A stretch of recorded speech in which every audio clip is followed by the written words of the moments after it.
Hello everyone, and welcome to the most recent FTT Chats, where we sit down and we speak to people from across the financial services industry.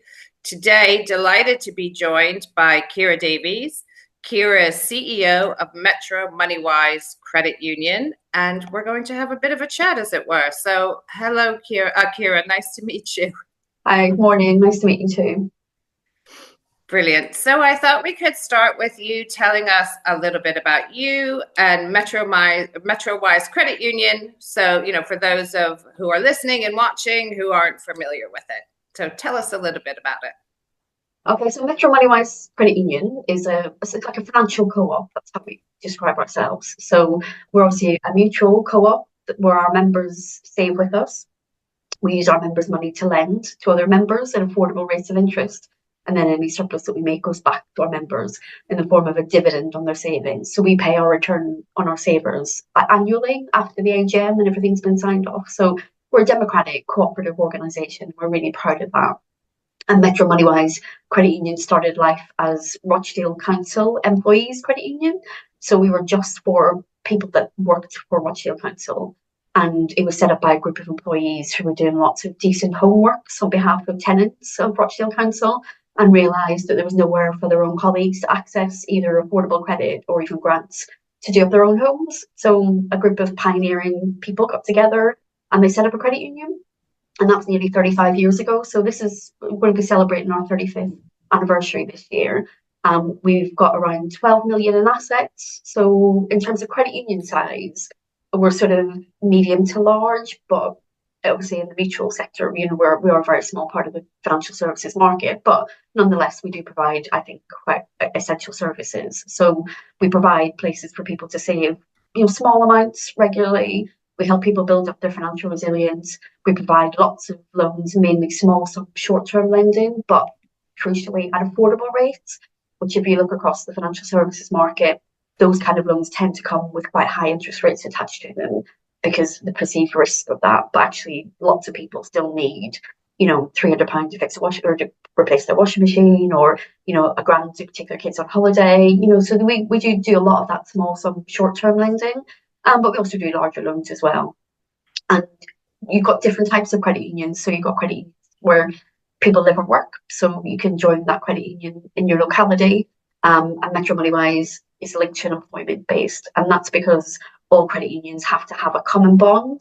So again, something that makes us quite unique in the financial services sector. All of our members, in theory, have to have something in common. So it's part of our legislation. So it's something, it's got its quirks, but actually it makes us unique. So for Metro Moneywise, we work with employers. So we started as Rochdale Council, and as they shed their services first into housing, so they became Rochdale Borough-wide homes, and then health and social care kind of spread out into the NHS, into kind of community organisations and education. So that's where our membership base comes from, mainly health, social care, education, and obviously historic members of the council. And people save and borrow with us directly from their salary. So again, something quite different from the financial services sector. And it's probably the thing our members love most about us. They just love the fact that it's one less thing to think about. Often they build up savings without even realising, how much is coming out. And people are reassured borrowing from us because the money is gone before they even think about their other bills. So it's actually a great way for helping people to save and borrow, and it takes one less thing, off people's minds, which people love. So we've got about 8,000 active members at the minute. But throughout our history, we've probably done about £70 million in lending. And we're growing. So we're really, we're growing our membership, we're growing our loans at the minute. So we're here based in Rochdale, which is in the northwest of England, and we serve mainly the northwest and Greater Manchester. And in terms of my background, so I actually started, one of my first jobs was at our national trade body, APCO, which is the Association of British Credit Unions. And I started working in training and conferences, got to know a lot of people in the sector, and moved then into a policy role because that was more where my interests lay. And I had the opportunity then to take a secondment to work for the Department of Work and Pensions on a financial inclusion campaign. So raising awareness of the issues of people being excluded from mainstream financial services through not having a bank account at that time, obviously not having access to affordable credit, not having access to insurance, debt advice, that kind of thing. And I was responsible for Greater Manchester and the Northwest and engaging local authorities, housing associations, etc., into that agenda and getting, educating staff and helping them build their financial inclusion strategies. And then I went to work for a housing association, delivering their financial inclusion strategy. And so I did a lot of work with tenants, with staff, and helping educate tenants around better use of their money. And then latterly, I was involved in a business transformation project. So I was one of the leads on that, and that's probably one of the biggest learnings of my career in terms of, systems thinking, process mapping, delivering what your members or your customers want, rather than, being driven by what the organisation needs. And it was a huge learning opportunity.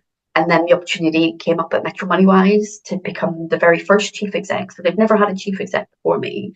And kind of looking at the organisation, it was absolutely right for digital transformation and business transformation. So I just felt that all of my skills up to that point, I could apply for the role and really change the organisation. And that's what we've been doing for the last 6.5 years. So we've gone through a massive digital business transformation programme. When I first arrived, all the loan applications were taken over the phone. We were posting paperwork. There was an option for people to kind of sign it on an email, print it off and bring it in, so there was a tiny digital, but now we're fully digital. We have no paper, and our members transact with us through a mobile app. They can do most of the transactions that they need to do with the credit union through that app, but we're still retaining access through the phone, access through our office. We have no barriers for our members contacting us. The app is just an extension of the services that we provide. So it's really, it's been a really exciting couple of years, and, kind of really developing the staff team and developing the organisation to a point where we're really growing. We're really having an impact locally. So that's brilliant. Yeah, that's a fantastic overview. I love both the description of the origin story of the credit union, because that really describes the common bond that you described, and really interesting to learn about what a payroll credit union does, because it's that set it and forget it approach that you mentioned that really helps people budget. And in terms of your background, what a fantastic range of experience to really understand the needs of the community that you're serving from the bottom up, whilst still incorporating new technologies and new ways of working. No, really interesting. Thank you for sharing that. And in terms of your membership, obviously, talking about being a credit union and that member-centric approach, that common bond, how do you ensure, and you gave us a little bit of a taste of this already, how do you ensure that Metro Moneywise continues to meet the needs of its members, and that those members stay at the forefront of your operations? Yeah, well, I very much believe that is set by the values of the organisation, and that comes from the top. So that's, who's around the board table will set that agenda. So we have a volunteer board, so people doing it because they want to give something back. So I think that, people are giving up their time because they want to, and they really believe in the values of the credit union. And whenever we recruit new board members, we say that's the first thing we're looking for. They've got to really love what we do. They've got to get it. They've got to really understand what we're about and why we want to serve our members in that way. So I think that's really important. So who you've got around your board table, making those decisions, making sure that we are staying on track and our members are at the heart of everything that we do. And then that then flows down operationally. So I'm really lucky to have an amazing team. Honestly, they're so good. They will go out of their way to do what's best for the member. And that, you can see that every day in the decisions that we make. Yes, we have policies. Yes, we have procedures, but we are not a computer says no organisation. If a member needs that last £20 and they've missed a loan repayment, that's fine, because we know that's better for that member, and it instills that loyalty in them, that we then see that they come back and say, look, I'm going to miss again, I'm going to pay you. So I think, having that flexibility, having that approach, you get it back from your members and building that loyalty. And that's what we're all about. And, just whenever we have a bad day or, something's not going right, I just say to my team, look, just go and have a cup of tea and read through our Google reviews, because they're great. They're really what keeps us going.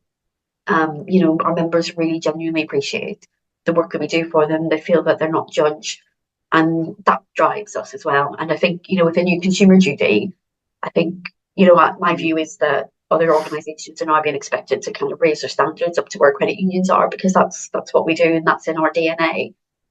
So I think it's just having that leadership, around the board table that really believe in it, and then being able to deliver that operationally and not being, our policy says this, therefore we can't do that. I think we've really, because we're a small enough organisation, you can manage differences in people's needs, because, we're dealing with human beings, and, what's affordable for one person may not be affordable for another, even though on paper they might have exactly the same income, exactly the same outgoings even, but actually the attitude and the priorities are very different. So I think that's, having that flexibility approach and giving our team guidance and guidelines to work within, but actually they've got a lot of flexibility to do what's right for the member. And I think we're really proud of that. And that's something that, we want to keep doing. So, yeah, that's a great description, how meeting the needs of the members is core to the DNA of the organization and understanding those needs.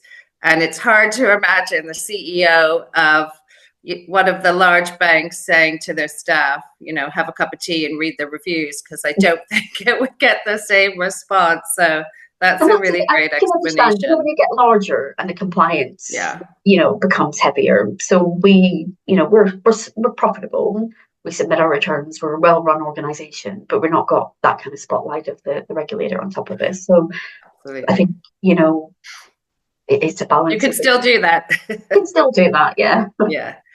And you talked to us a little bit about some of the transformation digital initiatives that the credit union's undertaken.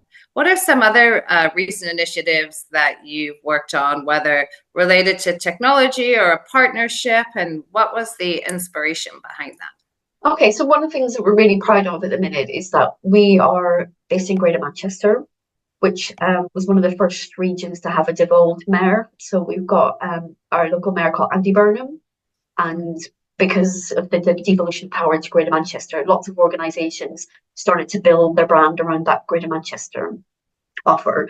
And so we have 14 credit unions in the Greater Manchester area that have come together, and we're now operating under the Signed Pound Group.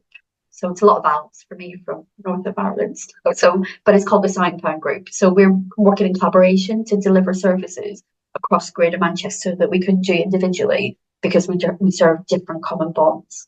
So one of the things that the mayor is kind of seeing credit unions and actually thinks that we're quite interesting. We can do some innovative things. We've got capital to lend. We've got payment networks. We've got distribution networks. So one of the things we've launched recently is the ability for anyone who lives or works in Greater Manchester to purchase an annual travel pass through their local credit union. So you can get quite significant discounts if you can afford to purchase either your tram, multimodal or bus pass up front. But not everyone can afford to pay that up front. So now the option is that you can spread the cost either weekly or monthly through your local credit union at no extra cost. And we're working in partnership with Transport for Greater Manchester to deliver that payment option. So that's been really exciting. It's really raised our profile within the city region. And it's got us, not just us, but the mayor as well, thinking about what other ways credit unions can deliver services in that way. So, we're locally based. We've got our community networks, whether it's locally based or payroll, employer networks. And like I said, we've got capital to lend, we've got payment networks, we're regulated. So we're starting to think actually what more we can do to contribute to that city region economy. So so that's been really exciting. We actually, all of the chief execs yesterday had a photo shoot with Andy Burnham. So we're going to do a press release, and he's just said really supportive things about us. So that's been great so far. Such a great example of meeting the needs of your members, but also collaborating and understanding those broader needs across a city, a region, whatever it may be, to enable people to do things, to get savings that they wouldn't have been able otherwise to afford, to lay out that sum of money in advance. It's just not possible for many people. So fantastic example. You mentioned you're exploring other ideas, around collaboration or partnerships. Is there something on the horizon that you want to share with us, whether in relation to your own credit union or that collaboration piece that you mentioned? Yeah, definitely. So our next big project is hopefully around retrofit lending. So Metro Moneywise alongside a local organisation called People Powered Retrofit and our national trade body ABCO. So the three of us together bid for some funding through Department of Net Zero, and it's called Green Home Finance Accelerator funding. So it's basically, there's a gap in the market at the minute for retrofit lending products, and we feel as credit unions we can fill some of that gap. So we've built a product that's now fully branded, and we've got all the marketing materials ready to go, called the Better Home Loan. And the intention is that any credit union can pick up that product and deliver it within their credit union. And that's so as credit unions, we're investing in staff training. So People Powered Retrofit have developed a suite of training specifically for credit union staff around the basics of retrofit. So we're not looking to be experts in this area, but there's so much myth busting that we can do. We talk to our members all the time. We provide informal financial education. So we see this very much as an extension of that. And we've got loads of member resources as well. A workflow that will help collect information at the beginning and then do some verification at the other end as well, to help people understand the impact of the retrofit works that they're doing. So we're quite excited about that project. And the next step is then to deliver that through the SoundCloud group. And as I mentioned, we met with Andy Burnham yesterday and we're saying, look, we want to do this, we want to do more. And you could see the cogs we're in. So he's going to connect us into the retrofit agenda in Greater Manchester, because there's been a financial solution. I think Greater Manchester are getting more money to do more things, and part of that is around sort of retrofitting of homes. So don't quite know the detail, but there's certainly opportunities specifically within Greater Manchester that we as a consortium can take advantage of. So that's our next big project we want to work on, and probably be more of a slow burner, but we want to position ourselves as a lender of choice in this space, because we won't just offer the loan, but we'll offer training, guidance, support, helping people access contractors, etc. So yeah, that's brilliant. So the whole package, that's fantastic. Yeah. So we worked in partnership to deliver that, and I think if we can get into the network of partners within Greater Manchester, we can offer a really valuable solution. So we're not interested in the sort of 70, 80 grand, remortgage market. That's not what we see us fitting. It's the gaps. So in order to get a grant for your heat pump, you've got to think about maintenance, repair. Is my radiators fit for purpose? Is my home insulated? And there's no grant funding for that. So it's all the bits that you need to do. And similar with solar panels, no point having solar panels if your roof needs repairing, or your electric box isn't up to standard. So it's that bit at the beginning that we feel that we can fill some gaps and provide smaller sums of credit, but actually the bits that need to be done to actually make full advantage of the bigger grants and the bigger impact. Absolutely. Another great example. Ciara, it's been a pleasure speaking to you, and it's always great to have the opportunity to shine a light on the work of credit unions like yours and other ones across the country, because often these important initiatives don't get the big headlines in the press, and they obviously deliver fantastic outcomes for your members and the broader community. So thank you again. We hope to see you at the next edition of FTT Mutuals on the 10th, 11th of November, talking more about these initiatives. Maybe you'll be a little bit further down the line and we can learn a bit more. But for now, thank you again for taking the time to join us. No, lovely to meet you. Thanks again. All the best. Bye. Bye.